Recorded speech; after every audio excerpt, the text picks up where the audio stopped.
अंकुश रामभाऊ जाधव जयमला क्रांती संघटनेचा अध्यक्ष, राज्याध्यक्ष। आज आपण या ठिकाणी आद्य क्रांतीवीर राजे उमाजी नाईक यांच्या 234व्या जयंतीनिमित्त 7 सप्टेंबरला जो जयंती महोत्सव होणार आहे त्या कार्यक्रमा संदर्भात पत्रकार परिषद आपण या ठिकाणी आयोजित केलेली आहे। त्या 7 सप्टेंबरच्या कार्यक्रमाला महाराष्ट्राचे लाडके मुख्यमंत्री आदरणीय देवेंद्रजी फडणवीस साहेब उपस्थित राहणार आहेत। त्यांच्याबरोबर इतर मंत्रीही या ठिकाणी उपस्थित राहणार आहेत आणि सर्वात महत्त्वाचं संपूर्ण महाराष्ट्रामधून सर्व बहुजनाचे रामोशी बेरड समाजेस तर येणारच आहेत, पण सर्व बहुजनातील समाज बांधव मोठ्या संख्येनं या ठिकाणी उपस्थित राहणार आहेत। त्यामुळे प्रत्येक मंत्र्यांना त्या ठिकाणी निवेदन पोहोचलेले आहेत।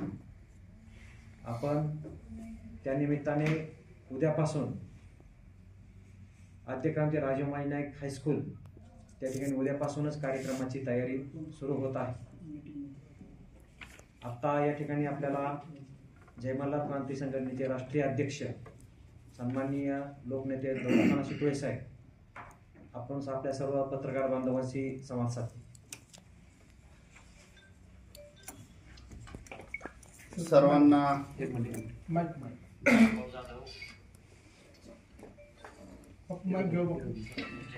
जय मल्हार।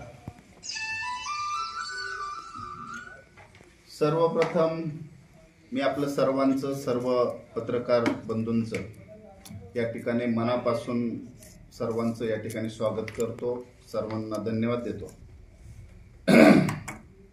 सालाबाद प्रमाणे आद्य क्रांतीवीर राजे उमाजी नाईक यांची 234वी सरकारी जयंती ह्या ठिकाणी 7 सप्टेंबर बिवडी या ठिकाणी साजरी होत आहे। सालाबाद प्रमाणे त्या ठिकाणी आपण अनेक मान्यवर त्या ठिकाणी आपण बोलत असतो। त्यामध्ये रामोशी बेरड समाजाला आद्य क्रांतीवीर राजे उमाजी नाईकांनंतर जे खऱ्या अर्थानं दैवत लाभले ते ह्या महाराष्ट्राचे मुख्यमंत्री आदरणीय देवाभाऊ या कार्यक्रमाकरता उपस्थित राहणार आहे, असं आत्ताचा आपल्याकरता चांगला मेसेज आपल्याला आलेला आहे आणि त्या कार्यक्रमाकरता ते उपस्थित राहणं कन्फर्म झालेलं आहे। 234वी ही सरकारी जयंती बिवडी या ठिकाणी आपण साजरी करत आहे। महाराष्ट्रातून या ठिकाणी लाखोच्या संख्येने रामोशी बेडर समाज व बहुजन समाज त्या ठिकाणी दरवर्षप्रमाणे येत आहे आणि ह्याही वर्ष अतिशय मोठ्या प्रमाणामध्ये समाज बांधव या ठिकाणी जमा होणार आहे। या कार्यक्रमाकरता आपण महाराष्ट्राचे मुख्यमंत्री देवाभाऊ तर येणारच आहेत, पण ह्या महाराष्ट्राचे महसूल मंत्री आदरणीय बावनकुळे साहेब या कार्यक्रमाकरता उपस्थित राहणार आहेत, ते सुद्धा कन्फर्म झालेलं आहे। या कार्यक्रमाकरता आदरणीय सावे साहेब या कार्यक्रमाकरता उपस्थित राहणार आहेत, ते हे कन्फर्म झालेलं आहे। अनेक मंत्री या कार्यक्रमाकरता येणार आहेत। आदरणीय या महाराष्ट्राचे उपमुख्यमंत्री अजितदादांनी हे आपल्याला त्या ठिकाणी शब्द दिलेला आहे, ते हे कार्यक्रमाला येणार आहेत। आपली आता उद्या परत शिंदे साहेबांची आपली भेट होणार आहे, त्यांनाही पत्रिका देऊन आपण त्यांना विनंती करणार आहे कार्यक्रमाकरता येण्याकरता। हा कार्यक्रम दरवर्षाच्या या कार्यक्रमापेक्षा एक वेगळा कार्यक्रम असणार आहे। ह्या कार्यक्रम आदरणीय देवाभाऊ या महाराष्ट्राचे मुख्यमंत्री झालेले आहेत आणि रामोशी बेरड समाजाला ज्यांनी न्याय दिला, आज खऱ्या अर्थाने आमचे महापुरुष असतील, समाज असेल, सर्व एका पटलावरती आला। समाजाच्या स्वातंत्र्य काळानंतर ज्या ज्या मागण्या होत्या त्या मागण्या पूर्ण केल्या आणि ती व्यक्ती आज महाराष्ट्राचे मुख्यमंत्री आहे आणि ती या ठिकाणी येणार आहे. ही जयंती रामोशी बेडर बेरड समाजाकरता सुवर्ण अक्षरात लिहिणारा हा काळ आणि ही टाइम ठरणार आहे. याच्यामध्ये ज्या मागण्या आमच्या होत्या ह्या मागण्यांचा या ठिकाणी आपल्या समोर मी ज्या मागण्या पूर्ण झालेल्या आहेत ह्या मागण्यांचा आपल्या समोर मी सांगणार आहे. आद्य क्रांतीवीर राजे उमाजी नाईक हा भारत देश स्वतंत्र झाल्यानंतर आद्य क्रांतीवीर राजे उमाजी नाईक पहिले क्रांतीवीर म्हणून फासावरती गेलेले आहेत. पण 74-75 वर्ष त्यांची सरकारी जयंती साजरी होत नव्हती, ती क्रांतिकारक घोषित होत नव्हते. आद्य क्रांतीवीर घोषित करून त्यांची सरकारी जयंती ही महाराष्ट्रभर साजरी होती. त्यांचे शासकीय कार्यालय असतील किंवा निमशासकीय कार्यालय असतील याच्यामध्ये त्यांचे फोटो लावलेले आहेत आणि त्या ठिकाणी प्रत्येक कार्यालय आता सरकारी जयंती साजरी करतो. ही जयंती ही मागणी आमची पूर्ण झालेली आहे. आद्य क्रांतीवीर राजे उमाजी नाईकांच्या नावानं आर्थिक विकास महामंडळ बनावं याच्याकरता महाराष्ट्रभर आंदोलनं झाली. तीही आमची मागणी पूर्ण होऊन आज आर्थिक विकास महामंडळ त्या ठिकाणी चालू झालेला आहे. त्याला 50 कोटी रुपये बजेट पडलेलं आहे आणि तीही मागणी आमची पूर्ण झालेली आहे. आद्य क्रांतीवीर राजे उमाजी नाईक यांच्या नावानं जसं छत्रपती शिवाजी महाराजांच्या नावाने पुरस्कार असतो तसं सरकारने उमाजी नाईक यांच्या आद्य क्रांतीवीर उमाजी नाईकांच्या नावाने पुरस्कार जाहीर करावा आणि दरवर्षाप्रमाणे त्यांचा जे पुरस्कार आहे ती प्रत्येक समाजातल्या म्हणजे इतर सर्व बहुजन समाजातल्या त्यामध्ये जे काम करणारी व्यक्ती आहे वाहून नेणारी व्यक्ती आहे त्यांच्याकरता ते पुरस्कार आपण देणार आहे. तेही सरकारने जाहीर केलेलं आहे. आद्य क्रांतीवीर राजे उमाजी नाईकांचं जसं अनेक महापुरुषांचे तिकीट जे पोस्टाचे तिकीट आहेत ती भारत देशामध्ये आणि इतर देशांमध्ये ती जातात, तर असं आद्य क्रांतीवीर राजे उमाजी नाईकांचं तिकीट पोस्टाचं तिकीट त्या ठिकाणी आलेलं आहे. आद्य क्रांतीवीर राजे उमाजी नाईकांच्या नावानं किंवा भैरजी नाईक असतील, बेडर कन्नप्पा असतील, सिंदूर लक्ष्मण असतील, यंकप्पा नाईक असतील, हे सर्व जेवढे महापुरुष आमचे कमीत कमी 40 महापुरुष असे रामोशी बेडर बेरड समाजामध्ये आहेत की जे आतापर्यंत मातीखाली गाडल्या गेलते. त्यांना वरती काढण्याचं काम ह्या महाराष्ट्रातल्या देवाभाऊ सरकारने त्या ठिकाणी केलेलं आहे, महायुती सरकारने त्या ठिकाणी केलेलं आहे. याच्यामध्ये आपण पाठीमागच्या काळामध्ये पाहिलं की आजपर्यंत भैरजी नाईकांसारखा व्यक्ती छत्रपतींचा किंवा या स्वराज्याचा तिसरा डोळा म्हणून आपण मानतो त्या भैरजी नाईकांच्या नावानं एका टपरीला सुद्धा आतापर्यंत नाव नव्हतं. आपण विटा खानापूर या ठिकाणी त्या ठिकाणी भैरजी नाईकांचं ITI कॉलेजला त्या ठिकाणी नाव दिलं.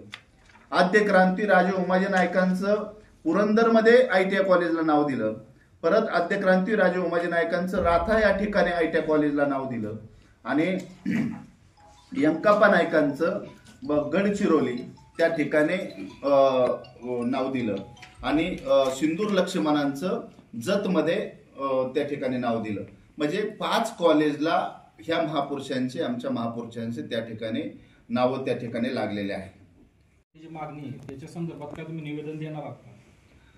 याच्यामध्ये आरक्षणामध्ये आपण प्रत्येक ज्या ज्या ठिकाणी आपली आंदोलनं झाली, ज्या ज्या ठिकाणी आपल्या सभा झाल्या, आपण प्रत्येक याला आपला फर्स्ट मुद्दा आरक्षणाचाच आपला असतोय. त्याच्यामध्ये कर्नाटकामध्ये जी बेडर समाज आहे त्यांचा आमचा रोटीबिटी व्यवहार आहे आणि ते जर बेडर समाज ST आरक्षणामध्ये आहे तर आम्ही सुद्धा ते त्यांचे नातलग आहे त्याच्यामध्ये ती जुळत आमचं सर्व काय जुळत आहे. जसं धनगड आणि धनगरांचं जो हे आहे चालू तसंच रामोशी आणि बेडर यांचं जे चालू आहे. त्यामुळं जर धनगर समाजाचं त्या ठिकाणी झालं तर रामोशी समाजाचं सुद्धा होईल.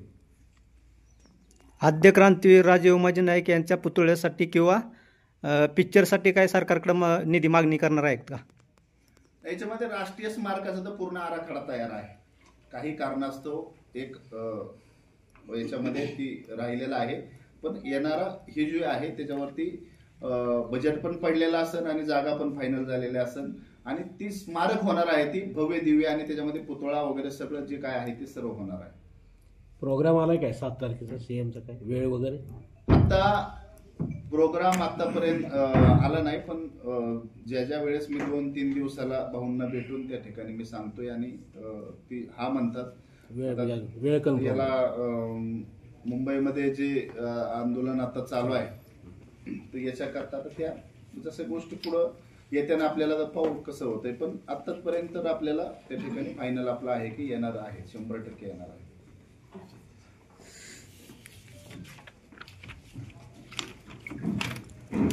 आता 7 तारखेला साजरी करायची प्रोटोकॉल प्रमाणे तहसीलदारांच्याकडून निवेदनाच्या पद्धतीमध्ये दुसऱ्या संघटनेला तिथपर्यंत स्थान का दिलं नाही समजलं. प्रोटोकॉल प्रमाणे तहसीलदारांची मीटिंग झाली तिथपर्यंत. त्यामध्ये सासवड नगरपालिकेचे मुख्याधिकारी होते, त्याच्यानंतर पोलीस स्टेशनचे पोलीस निरीक्षक कृषिकेश अधिकारी होते. त्या प्रोटोकॉलमध्ये आपल्या संघटनेचं हे असतं की मी दुसऱ्या संघटनेने त्या ठिकाणी त्यांना सुचवलं तिथपर्यंत, म्हणजे थोडक्यात आमंत्रण दिलं. आमंत्रण त्यांना दिलं नाही तसं नाहीये, आपल्यालाही त्यांचं पत्र दरवर्षीप्रमाणे आलतं.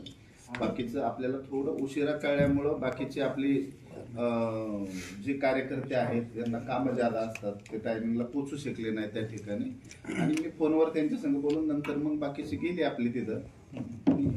जे प्रोटोकॉल असतो त्याप्रमाणे होते. ते त्यांचं एक हे आहे की मग प्रत्येक संघटना त्या ठिकाणी बोलवायची आणि त्यांचे विषय मांडायचे. ते तसं नाही, ते नियमाप्रमाणे त्यांचं ते. नाना, सध्याची जी परिस्थिती आरक्षणाची आहे, तुमचं काय मत आहे? कोणती परिस्थिती? आत्ता सध्या जे जरांगे पाटलाचं जे आंदोलन चाललंय मुंबईला, त्याबद्दल तुमचं काय मत आहे? नाही, प्रत्येक माझंच नाही, प्रत्येक नेत्याचं, बहुजन समाजाच्या सर्व नेत्यांचं म्हणणं हेच आहे की मराठी समाजाला, जे गरीब मराठा आहे त्या समाजाला त्या ठिकाणी आरक्षण मिळलं पाहिजे. त्या ठिकाणी नक्कीच प्रत्येक समाजामध्ये गरीब लोक आहेत आणि मिळालं पाहिजे. पण आत्ताचं जे आंदोलन आहे हे आंदोलन मला वाटत नाही, माझं वैयक्तिक मत आहे की या विषय बोलणार नव्हतो, पण आता आपण विषय छाडल्यामुळं तो विषय बोलावा असं वाटतं की हे जे आंदोलन चालू आहे ही आरक्षणाच्या करता आंदोलन मला वाटत नाही.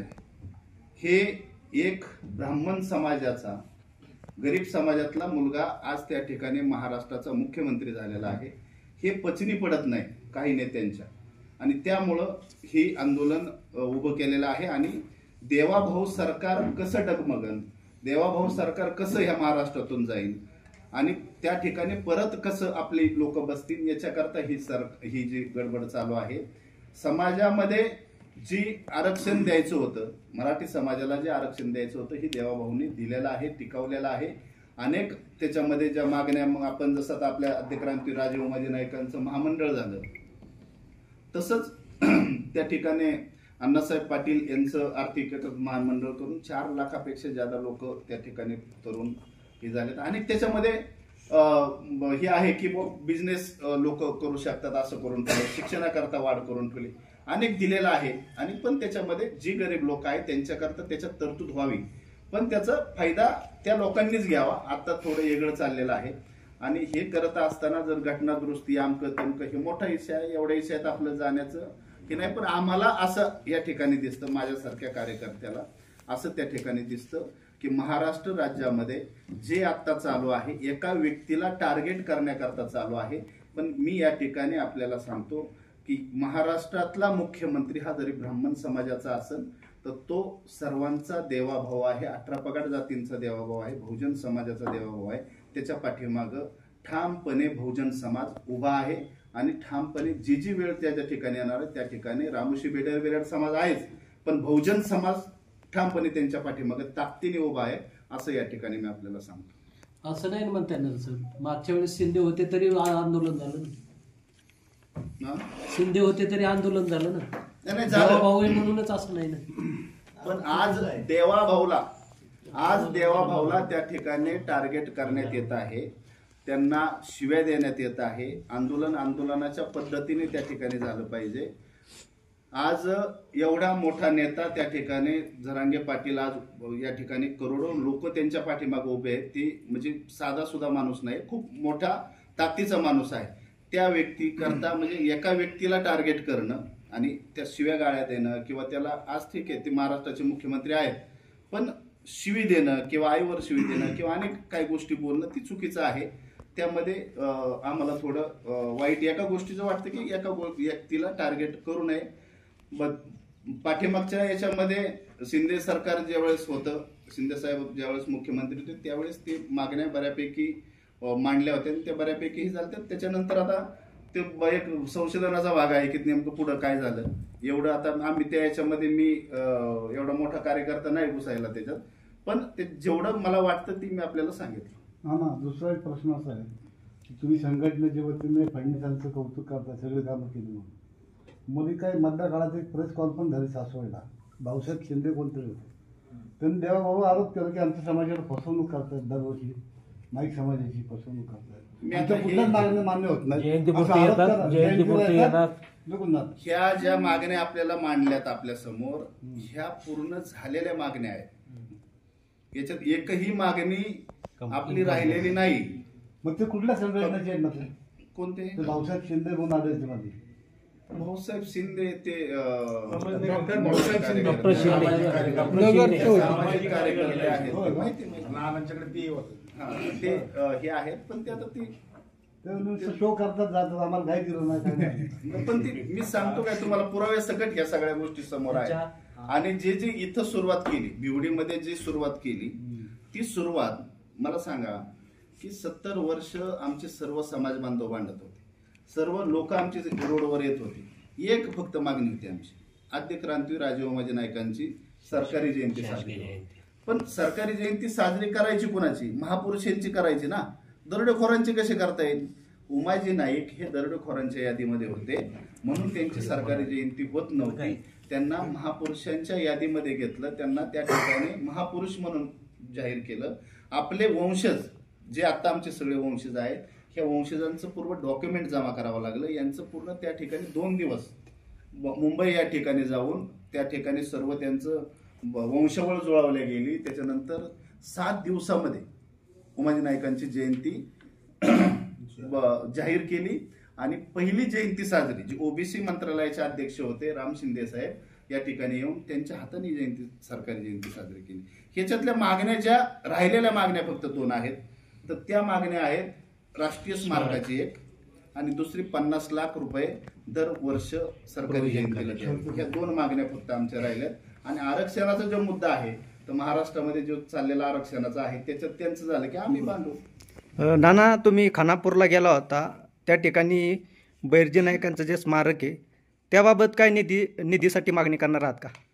बैरजी नाईकांच्या स्मारकाला देवेंद्रजींच्याच याच्यामधून त्या ठिकाणी या महाराष्ट्राचे ओबीसीचे जे नेते आहेत गोपीचंद पडळकर साहेब यांनी तो मुद्दा उचलून त्या ठिकाणी 70 लाख रुपये त्या ठिकाणी निधी त्यांच्या फंडातून काय, सदाभाऊंच्या फंडातून काय, देवेंद्रजींच्या याच्यातून काय असं 70 लाख त्या ठिकाणी खर्च केलेला आहे. तो आराखडा 20 कोटी रुपयाचा काहीतरी आहे, पण तो ह्या याच्यामध्ये आपण तो मुद्दा सुद्धा याच्यामध्ये घेणार आहे.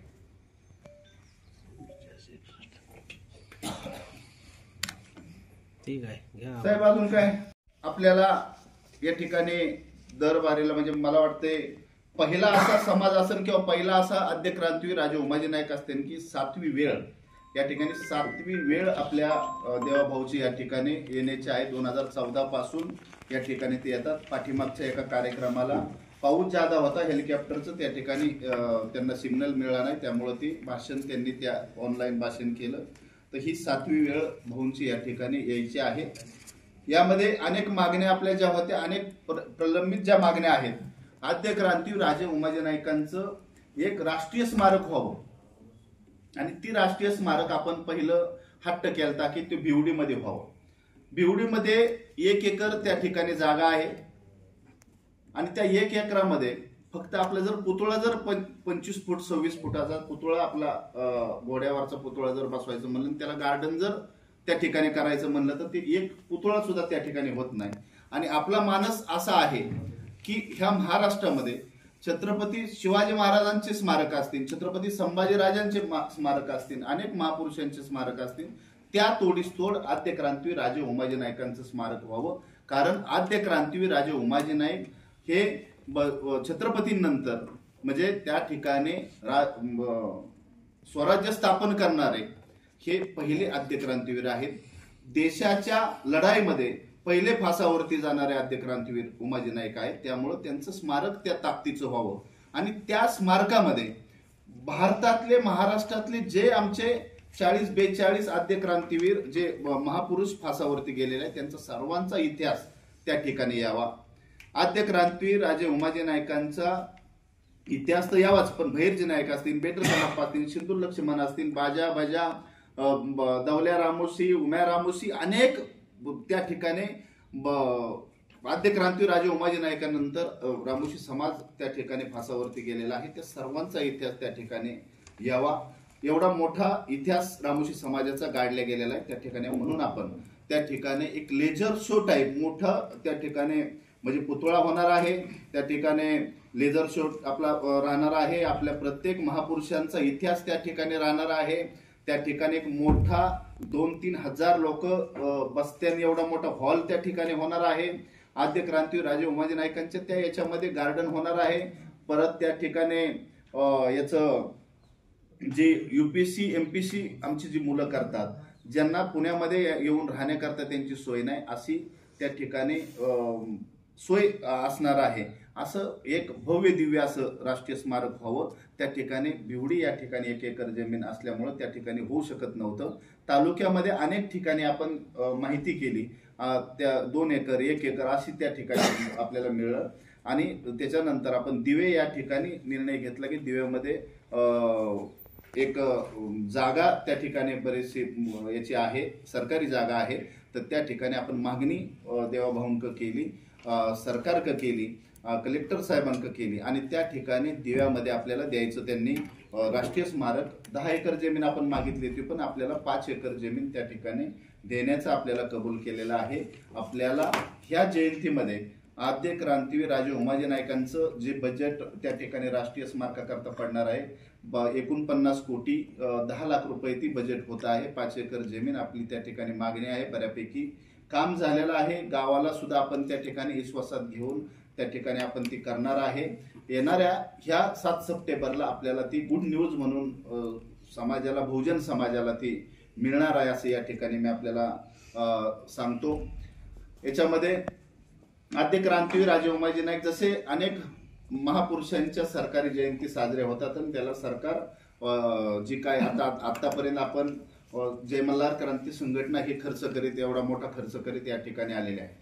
पण इथून पुढच्या काळामध्ये आपली जी मागणी आहे की आद्य क्रांतीवीर राजे उमाजी नाईकांची सरकारी जयंती आपण केलेली आहे, पण त्याच्याकरता एवढा मोठा त्या ठिकाणी 50 लाख रुपये आपला खर्च दरवर्षी आपला ह्या ठिकाणी होतो. तर ते खर्च सरकारने द्यावं, त्याचंही आता सध्या आपलं काम चालू आहे. तीही आपल्याला गुड न्यूज मिळू शकते ह्या जयंतीमध्ये असं आपल्याला या ठिकाणी मी सांगतो. अनेक मागण्या, त्या मागण्यांपैकी आपल्या एक मागणी आमची चित्रपटाची आद्य क्रांतीवीर राजे उमाजी नाईकांची चित्रपट महाराष्ट्रभर आणि देशभर जावा, तर असा आपला जो मानस आहे तर त्याच्यामध्ये आता आपण ती मागणी आपली राहणार आहे. आणि जे आद्य क्रांतीवीर राजे उमाजी नाईकांचे सर्व जे इतिहास आहे त्या इतिहास सगळं पुढे यावा. आणि आद्य क्रांतीवीर राजे उमाजी नाईक म्हणजे रामोशी बेडर बिरड समाज जो आहे हा समाज म्हणजे आरक्षणाचा जो मुद्दा आहे तो आमचा पाठीमागे सुटलेला आहे. अनेक आरक्षणाचे आंदोलन ह्या महाराष्ट्रामध्ये आणि भारतामध्ये चालू आहे, त्यामुळं आम्ही आमचा मुद्दा पाठीमागे ठेवलेला आहे. पण आमच्या ज्या मागण्या ज्या स्वातंत्र्य काळानंतर मातीखाली गाडल्या गेल्या होत्या त्या सर्व मागण्या आमच्या पूर्ण झालेल्या आहेत. येणाऱ्या 2 मागण्या आमच्या ज्या आहेत ह्या जयंतीच्या याच्यामध्ये देवेंद्रजी त्यांच्या हाताने ती घोषणा करून ते काम सुद्धा आपलं एक 4-5 महिन्यामध्ये काम चालू होऊ शकतं असं त्या ठिकाणी आताचं चित्र आहे. 34व्या शासकीय राज्यस्तरीय जयंतीनिमित्त या ठिकाणी पत्रकार परिषद आमच्या जय मल्हार क्रांती संघटनेचे राष्ट्रीय अध्यक्ष लोकनेते दौलतनाना शितोळे साहेब यांच्या अध्यक्षतेखाली ही पत्रकार परिषद या ठिकाणी घेण्यात आली. अनेक विषय या पत्रकार परिषदेमध्ये त्या ठिकाणी साधक बाधक विचार, सुसंवाद, वादविवाद, सुसंवाद, अत्यंत खेळीमेळीच्या वातावरणामध्ये ही पत्रकार परिषद या ठिकाणी संपन्न झालेली. रामोशी समाजाच्या अनेक मागण्या नानांच्या नेतृत्वाखाली खऱ्या अर्थाने त्या ठिकाणी सुटलेले आहेत आणि अजूनही उर्वरित मागण्या नानांचा सर्वात जास्त वाटा मंत्रालयामध्ये त्या ठिकाणी पाठपुरावा करण्यामध्ये आहे. आता नानांचं सर्वप्रथम मी पुरंदरच्या वासियांच्या वतीने मनपूर्वक या ठिकाणी आभार मानतो आणि आज विशेष सांगायला आनंद वाटेल की आपल्या जयमल्हार क्रांती संघटनेचे नूतन अध्यक्ष शिक्षण क्षेत्रामध्ये ज्यांचं भरीव कार्य ज्यांनी केलं ते अंकुशरावजी जाधव सर सोलापूर हे आरणगावचे आहेत, सावतामाळी गावचे. पहिल्यापासून त्यांचे वडीलही या समाज कार्यामध्ये होते आणि सध्या महाराष्ट्र राज्याचे अध्यक्ष म्हणून ते सध्या कार्यरत आहेत. अतिशय नानांच्या मार्गदर्शनाखाली संपूर्ण महाराष्ट्रामध्ये ते संवाद दौरा करतायत. आज त्यांचंही मनापासून या ठिकाणी आभार मानण्यात येत आहे. आणि विशेष म्हणजे या ठिकाणी जवळजवळ पहिल्यांदा एवढे पत्रकार सगळे आलेले आहेत. तर सर्व पत्रकार बंधू या ठिकाणी आणि मीडियावाले या सर्वांचं मी मनपूर्वक या ठिकाणी जाहीर आभार मानतो आणि पत्रकारांना या ठिकाणी आवाहन करतो की आपण हे आद्यक्रांतीवीर राजे उमाजी नाईक उपेक्षित राहिलेले आहेत. जास्तीत जास्त त्यांना त्या ठिकाणी उजाळा देण्याचं काम आपण या ठिकाणी भरीव काम करावं अशी मी आपल्याला या ठिकाणी कळकळीची विनंती करतो. आणि नानांच्या परवानगीने या ठिकाणी पत्रकार परिषद संपली असं या ठिकाणी जाहीर करतो. आपल्याला ना